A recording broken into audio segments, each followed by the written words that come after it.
স্কুলে যাওয়ার পথে প্রধান শিক্ষককে গুলি করে খুন। ইসলামপুরের মাদারীপুরে এই ঘটনাকে কেন্দ্র করে রীতিমতো চাঞ্চল্য সৃষ্টি হয়েছে। নিহত শিক্ষকের নাম নজরুল ইসলাম।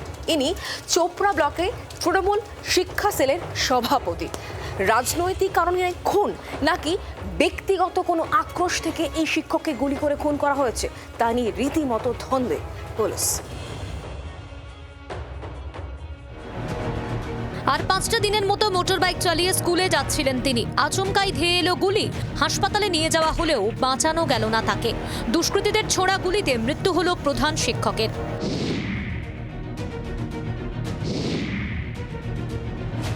সাত সকালে উত্তর দিনাজপুরের ইসলামপুরের শ্রীকৃষ্ণপুর সংলগ্ন মাদারীপুর এলাকার ঘটনায় চাঞ্চল্য। মৃত নজরুল ইসলাম, তিনি রামগঞ্জের রাজা ভীম প্রাথমিক বিদ্যালয়ের প্রধান শিক্ষক ছিলেন। প্রত্যক্ষদর্শীদের দাবি, প্রতিদিনের মতো এদিনও সকালে বাড়ি থেকে বেরিয়ে স্কুলের পথে যাচ্ছিলেন তিনি। মাদারীপুর এলাকায় পৌঁছতেই তাকে লক্ষ্য করে গুলি চালিয়ে মুহূর্তের মধ্যে পালিয়ে যায় আততায়ীরা। গুলিবিদ্ধ অবস্থায় রাস্তায় লুটিয়ে পড়েন নজরুল। শিক্ষককে উদ্ধার করে প্রথমে ইসলামপুর মহকুমা হাসপাতালে ভর্তির ব্যবস্থা করানো হয়। অবস্থার অবনতি হলে শিলিগুড়ি মেডিকেলে পাঠানো হয়। তবে শেষ রক্ষা হয়নি। চিকিৎসকরা নজরুলকে মৃত বলে ঘোষণা করেন।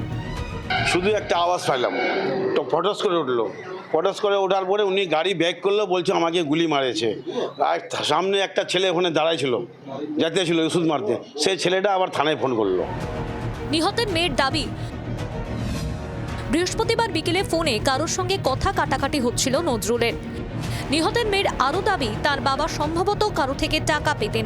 শনিবার তা নিয়ে ওই ব্যক্তির সঙ্গে আলোচনার কথা ছিল, কিন্তু সেই ব্যক্তিকে তা বলতে পারেননি নিহত শিক্ষকের মেয়ে।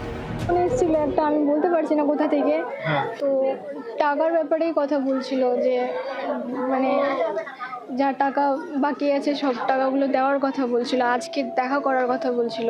টাকাটা কে পায়? তোমার বাবা পায় না? আমার বাবা পায়। তো কার কাছ থেকে টাকা পাচ্ছিল, আজকে দেওয়ার কথা ছিল। কত টাকা? আমি ওই যে টাকাটার কথাও জানি না, কাকে দিয়েছিল সেটাও বলতে পারবো না। জানা গিয়েছে 2023 সাল থেকে চোপড়া ব্লক তৃণমূলের শিক্ষা সেলের সভাপতি ছিলেন নজরুল। ঘটনায় জড়িতদের চিহ্নিত করে কড়া ব্যবস্থা নেবে রাজ্য সরকার, হুঁশিয়ারি মন্ত্রী দিলীপ ঘোষের। পশ্চিমবাংলায় যে গুলিবন্দুকের কালচার শুরু হয়ে গেছিল, আর যারা এর সঙ্গে যুক্ত ছিল তারা তো হঠাৎ সাধু হয়ে যায়নি বা সব বাংলা ছেড়ে চলে যায়নি। চলছে কিছু কিছু, কিন্তু সরকারের যে স্টেপ, সরকারের যে অ্যাক্টিভিটি, সেটা দেখতে হবে যে সরকার কী করছে। বারুইপুরে যে ঘটনা ঘটলো, একটি মেয়ের উপর অত্যাচার, 24 ঘন্টার মধ্যে দোষীকে ধরা হয়েছে। ঘটনার তদন্ত শুরু করেছে police. Police super Rakesh Singh জানিয়েছেন, ঘটনার তদন্ত চলছে, এখনই কিছু বলার সম্ভব নয়। আমরা ইনভেস্টিগেশনটা করছি।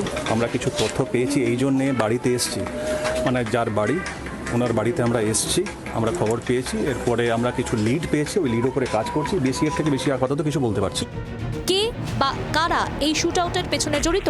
টাকা পয়সা জনিত কারণে খুন নাকি রাজনৈতিক শত্রুতা? সব দিক খতিয়ে দেখছে ইসলামপুর থানার পুলিশ। ভবানন্দ সিংহর রিপোর্ট, জি 24 ঘন্টা। বাংলার আওয়াজ, বাঙালির আবেগ, জি 24 ঘন্টা।